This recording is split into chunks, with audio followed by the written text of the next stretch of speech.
ওহে আমার শখের পুরুষ, যদি শখেরই হতা এমনভাবে কষ্ট দিতে না। আর তুমি যদি শখেরই হতা, আমি তো মনে করি তোমার বাপ হওয়ারই যোগ্যতা নাই। তুমি ঠগালা ঠগালা ভালো কথা, বাবু হওয়ার আগেই ঠগাতে পারতা। কেন এমন করে আমার আর আমার ছেলেটার জীবনটা নষ্ট করে দিলে? যদি দেহরই পাগল হও, তাহলে কেন বাচ্চা নিলা?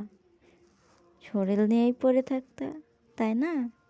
আরে শখের পুরুষ, পাশে থেকে এমনভাবে ঠগানো কেউ মানতে পারবে না। আমি কেন, কোনো মেয়েই মানতে পারবে না।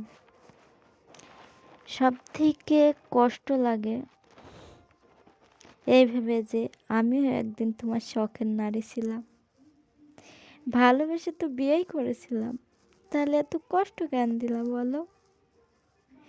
যদি কষ্টই দিতা, সন্তানটা না হওয়ার আগেই দিতা, কেন আমার ছেলেটাকে এতিম বানাইলা?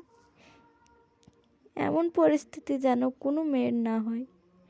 আল্লাহ তোমার বিচার করবে, তুমি আমার ছেলেকে দূরে ঠেলে দেওয়ার জন্য। এই ভেবে কষ্ট হয়, আল্লাহ এতদিন কার সাথে ছিলাম যে পাশে থেকেও ঠগায়। এটা যে কত বড় মারাত্মক, যার সাথে হয় সেই বুঝে। বোন, তোমাদের বলছি, বেশি ভালোবাসা দিও না।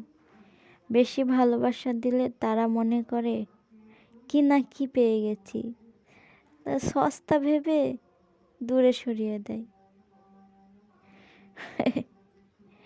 শখের পুরুষ, বুঝলা না?